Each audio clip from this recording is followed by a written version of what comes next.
Siachen glacier, جس کا نام جنگلی گلابوں کی سرزمین ہونا چاہیے، چونکہ سیاہ کا مطلب گلاب اور چین کا مطلب ہے سرزمین، چونکہ اسی جگہ پہ ہمارے پاکستانی سولجر کی زندگی کانٹوں سے بھری پڑی ہے۔ یہاں -70 ڈگری سیلسیس میں اگر کسی نے نہانے کا سوچا بھی تو اس کی جان تک جا سکتی ہے۔ یہ ایک ایسی مایوس کن اور خوفناک جگہ ہے جہاں آپ کو اپنے چاروں اطراف میں صرف برف ہی برف نظر آتی ہے۔ یہ ایک ایسی جگہ ہے جہاں کسی بھی جاندار اور زندگی کے کوئی آثار نظر نہیں آتے۔ ایک طرف تو اس برف میں کوئی عام شخص پاؤں تک نہیں اٹھا سکتا، وہیں جوانوں کو قدم قدم پر اپنے کندھوں پر 35 سے 40 کلو وزنی بیگ اٹھا کر 15 سے 20 دن تک چلنا پڑتا ہے تاکہ یہ سیاچین گلیشیئر کی اونچائی تک اپنی پوسٹ تک پہنچ سکیں۔ سیاچین قراقرم کی برفیلی چوٹیوں پر موجود دنیا کا دوسرا بڑا گلیشیئر ہے۔ پاک آرمی کے ہزاروں جوان اتنا لمبا سفر اتنے وزنی بیگ کے ساتھ طے کر کے جب اپنی پوسٹ تک پہنچتے ہیں تو کیا آپ جانتے ہیں کہ ان کو یہاں کھانے کو کیا ملتا ہے؟ جمے ہوئے پیاز، جمے ہوئے انڈے اور جمے ہوئے سبزیاں ملتی ہیں جنہیں یہ کاٹتے نہیں بلکہ توڑ کر کھاتے ہیں۔ تو آج میں آپ کو ہماری پاکستان آرمی کی سیاچین پر چیلنجنگ زندگی کا اندیکھا پہلو دکھانے والا ہوں، جس کو دیکھ کر شاید آپ کے رونگٹے کھڑے ہو جائیں۔ تو ویڈیو کو لاسٹ تک دیکھیے گا۔ میں ہوں عتیق اور آپ دیکھ رہے ہیں ورلڈ فیکٹ۔ سیاچین ایک ایسا مقام ہے جہاں کوئی جاندار بھی موجود نہیں سوائے پاکستان اور انڈین آرمی کے سولجر کے۔ دور دور تک پھیلے برفیلے پہاڑ، ٹمپریچر -70 ڈگری سیلسیس جہاں سانس لینا بھی دشوار ہے، لیکن پھر بھی ایک سولجر خاکی وردی، سفید جیکٹ اور سر پر پاکستانی فلیگ والی ٹوپی پہنے 24 گھنٹے اپنے ملک کی حفاظت کے لیے اس خطرناک موسم سے لڑ رہا ہے۔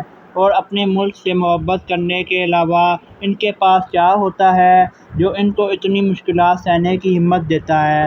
اور دل میں کئی سوالات بھی اٹھتے ہیں کہ آخر کیسی ہوتی ہوگی ان کی زندگی ان ویران پہاڑوں کے درمیان، جہاں بھارتی دشمن ہر وقت گھات لگائے بیٹھے رہتے ہیں۔ آخر کیسا گزرتا ہوگا ان جوانوں کا دن اس سیاچین بارڈر پر، اور کس طرح کی ٹریننگ دی جاتی ہے ان کو؟ سیاچین دنیا کا ایک خطرناک ترین ایسا بارڈر ہے جہاں سولجر گولی سے نہیں بلکہ آکسیجن کی کمی سے مر جاتا ہے۔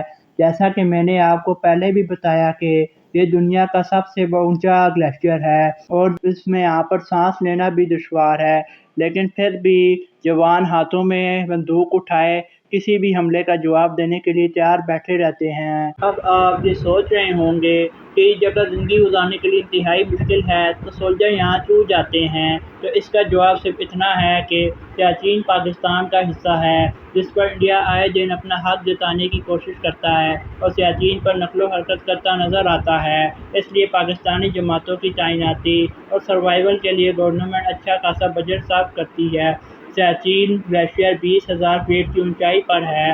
یہاں سولجر اپنی چوکی تک پہنچنے کے لیے ایک ساتھ چلتے ہیں اور تمام سولجر نے اپنے آپ کو ایک رسی کے ساتھ باندھ کر رکھا ہوتا ہے تاکہ کوئی بھی ساتھی اگر گرے یا پھسل جائے تو اپنے گروپ سے الگ نہ ہو سکے جہاں برف دھسنے کا خطرہ زیادہ ہوتا ہے۔ اس لیے یہ سولجر رات کو اپنا سفر طے کرتے ہیں۔ اس طرح مشکلات اور پریشانیوں کو شکست دیتے ہوئے سولجر اپنی چوکیوں تک پہنچ جاتے ہیں، لیکن اپنی چوکی تک پہنچنے کا ہرگز یہ مطلب نہیں کہ ان کی مصیبتیں ختم ہو گئیں، بلکہ اصل مشکلات تو اس کے بعد شروع ہوتی ہیں، جن میں سب سے بڑی مشکل ہوتی ہے اپنے آپ کو زندہ رکھنے کے لیے کھانا کھانا۔ اور یہاں اس سولجر کے پاس کھانے کے لیے جو خوراک ہوتی ہے وہ سردی کے باعث جم جاتی ہے، اور ان سبزیوں کو پکانے کے لیے 7 سے 8 گھنٹے کا وقت درکار ہوتا ہے۔ اور اسی لیے یہی سولجر ڈرائی فروٹ کا استعمال کرتے ہیں کیونکہ ڈرائی فروٹ جمتے نہیں ہیں، اور یہی سولجر اپنی پیاس بجھانے کے لیے اسی برف کو پگھلاتے ہیں اور اپنی پیاس بجھاتے ہیں۔ فرینڈ، سیاچین میں جو سب سے بڑا مسئلہ ہے وہ باڈی پارٹس کے جم جانے کا ہوتا ہے۔ اگر کسی سولجر کے جسم کا کوئی بھی حصہ جم جائے تو اسے واپس اپنی شکل میں لانا ناممکن ہو جاتا ہے اور اسے فروسٹ بائٹ کہا جاتا ہے۔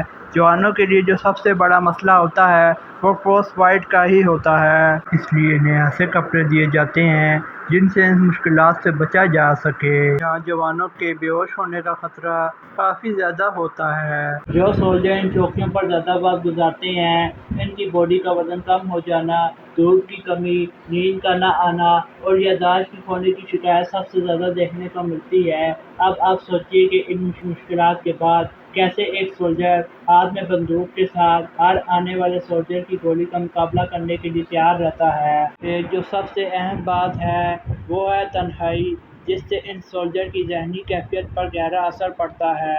اس بات کا اندازہ آپ اس بات سے لگائیں کہ BBC اردو کو ایک پاکستانی سولجر عبدالشکور نے انٹرویو دیتے ہوئے بتایا کہ انہوں نے 3 مہینے سیاچین پر گزارے اور انہوں نے سب سے زیادہ تکلیف تنہائی سے ہوئی۔ اس نے بتایا کہ 20,000 فیٹ کی بلندی پر موجود چوکی میں میرے ساتھ 8 ساتھی اور بھی موجود تھے۔ ان سولجر کے ساتھ سارا دن گزارنا اور انہی کی باتیں سننا اور ایک ایسے خیمے میں رہنا جہاں 4 لوگوں کی جگہ بھی ٹھیک سے نہ ہو۔ سپاہی عبدالشکور نے بتایا کہ میرے سیاچین پر پہنچنے کے 10 دن بعد میرے والد کا انتقال ہو گیا، لیکن میں سیاچین سے واپس نہ جا سکا، کیونکہ یہاں آنا تو پھر آسان ہو لیکن جانا اس سے بھی زیادہ مشکل ہے اور سوائے افسوس کے میرے پاس کچھ بھی نہیں کیا جا سکتا۔ دوستو، آپ دیکھ سکتے ہیں کہ ہماری پاکستانی فوج اپنے ملک کے لیے قربانیاں دے رہی ہے، اپنے ملک کے لیے تکلیفیں سہ رہی ہے۔ وہ اس لیے سہ رہی ہے کہ اس زمین میں کسی اور ملک کا جھنڈا نہ لہرایا جائے۔ دوستو، آپ اپنے ملک پاکستان کے ان سولجر کے جوانوں کے لیے دعائیں ضرور کریں اور ان دعائیں کو آپ کمنٹس باکس میں بھی لکھ سکتے ہیں۔ اور یہاں سے سیاچین کی برف کتنی خوش نصیب ہے کہ اس پر پاکستانی فوجی چل کر جاتے ہیں۔ تو گائز، اگر ویڈیو پسند آئے تو اس ویڈیو کو لائک کریں، شیئر کریں، سبسکرائب کریں۔ ملتے ہیں نیکسٹ ویڈیو میں۔ ہمارے ورلڈ فیکٹ چینل کو بھی سبسکرائب کریں۔ اللہ حافظ۔